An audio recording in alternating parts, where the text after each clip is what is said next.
first thing is review, determining start value.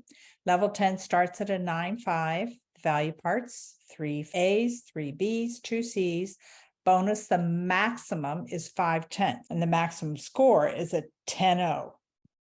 These are the special requirements. Acro pass with minimum of 2 saltos, same or different, directly or indirectly connected with flight, with or without hand support.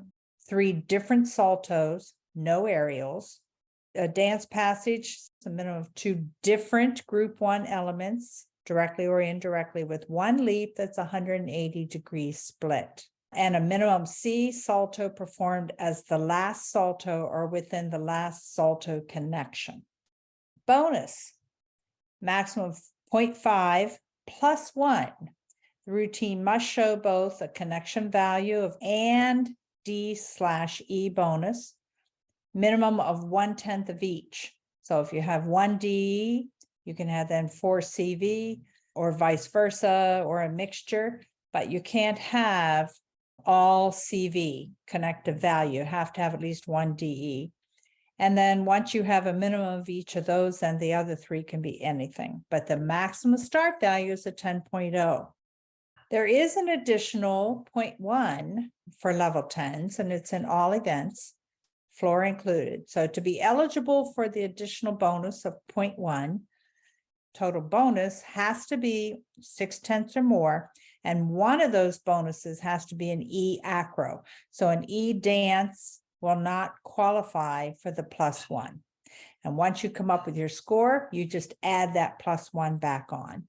It is not included in the start values. You're still going to put a 10-point up, and then you should have something else to indicate that, yes, you did recognize that this is a +1. So the start value is a 10.0.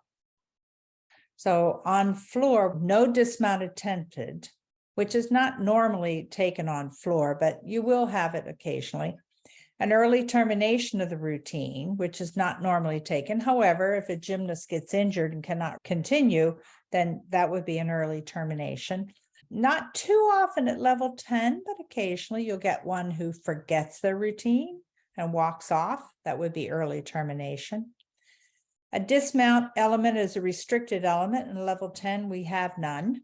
Element that's not listed in the code would be another option. If they did that, it would be a 3/10, no dismount. Connection value changes. Indirect acro connection of 2 or more saltos or aerials, acro without hand support. The new is B plus C. An AD, it remains a +1 indirect, front through to a double back. What has changed is a C plus C indirect is now 2/10. It's indirect and it's C plus C. An AE that used to be 1/10 is now 2/10. These are all indirect. An AAD is now 2/10, and a BD that used to be 1 is now 2. These are some element changes. A turn with the heel of the free leg forward at or above horizontal throughout without holding it. A full turn is a B. The 2-3-0-2 is a C, that's a 1.5, and a 2-4-0-2 is a D, but that's without holding. Now, if the gymnast holds the leg, the assumption is she's attempting to do a 180 split. So 2-2-0-8, 2-3-0-8, 2-4-0-8, you can just look at them and get yourself familiar with them.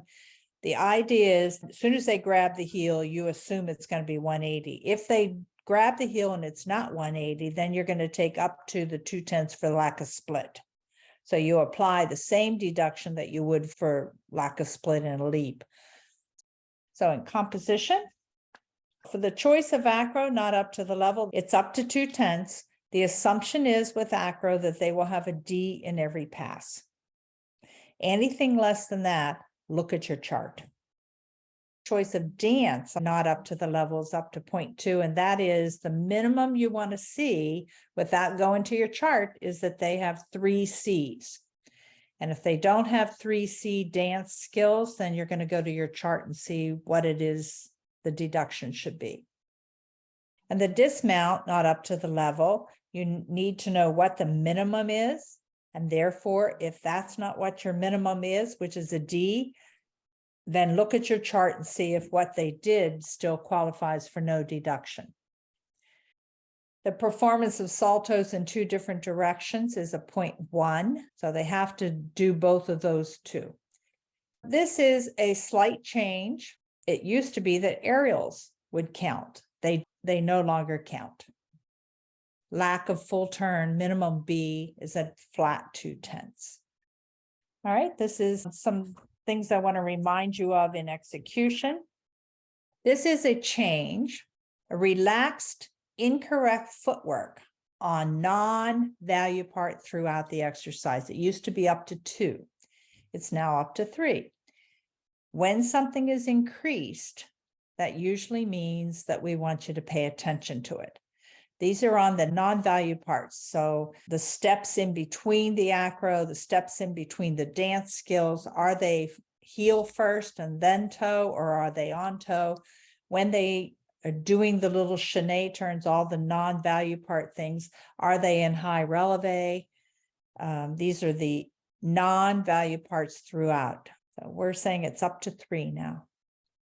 This is a change in wording. You can see what it used to say. Incorrect body alignment, position, or posture during connections. Up to 3, used to be 2. Again, not during the value parts. That's a different thing. You're going to take those deductions on that value part. This is on all the connections. Do they have a good posture? Is the body aligned? Specific floor execution deductions also. The wording was changed for the synchronization of movement with music, etc. It used to include throughout and the end. We now specified 2 different bullets. One is missing synchronization of music and movement at the end of the exercise is 0.1 flat. So she finishes and then the music finishes, or vice versa. It's 1/10. Poor relationship with music and movement throughout has gone up to 3/10. I'm going to say the best definition here is when the gymnast forgets her music and she's got to play catch up and it's always a little bit behind. That would be up to 3/10. This is a new deduction. Failure to hold the ending pose for 1 second is minus 0.05.